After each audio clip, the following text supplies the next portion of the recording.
Hello, this is Ron Paul with your weekly update for Monday, December 3rd. After a week of insisting that a meeting with Putin on the sidelines of the G20 meeting in Argentina was going to happen, President Trump at the last minute sent out a tweet explaining that due to Russia-Ukraine dispute in the Sea of Azov, he would no longer be willing to meet his Russian counterpart. According to Trump, the meeting had to be canceled because the Russians seized 3 Ukrainian vessels in the Russian waters that refused to follow instructions from the Russian military. But as Pat Buchanan wrote in a recent column, how is this little dispute thousands of miles away from our business? Unfortunately, it is our business because of President Obama's foolish idea to overthrow a democratically elected pro-Russian government in Ukraine in favor of what his administration believed would be a pro-Western and pro-NATO replacement. In short, the Obama administration did openly to Ukraine what his Democratic Party claims without proof the Russians did to the United States, meddled in a vote. U.S. interventionism in Ukraine led to the 2014 coup and many dead Ukrainians.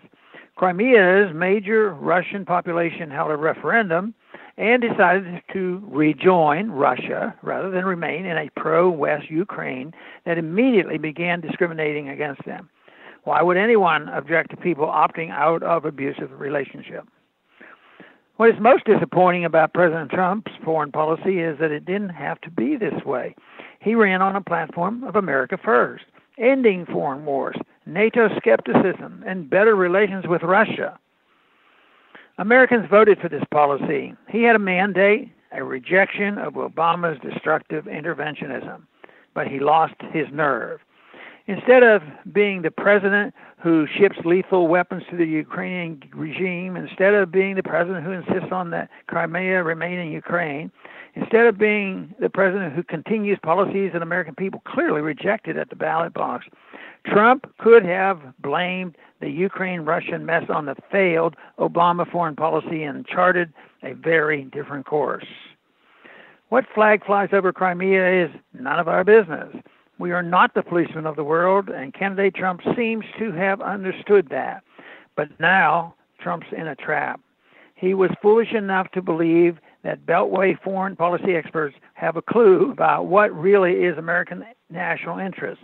Just this week, he told the Washington Post in response to 3 U.S. soldiers being killed in a roadside bomb in Afghanistan that he has to keep U.S. troops fighting in the longest war in U.S. history because experts tell him there is no alternative. He said virtually every expert that I have and speak to say if we don't go there, they're going to be fighting over here. And I've heard that over and over again. Well, here's some unsolicited advice to the president.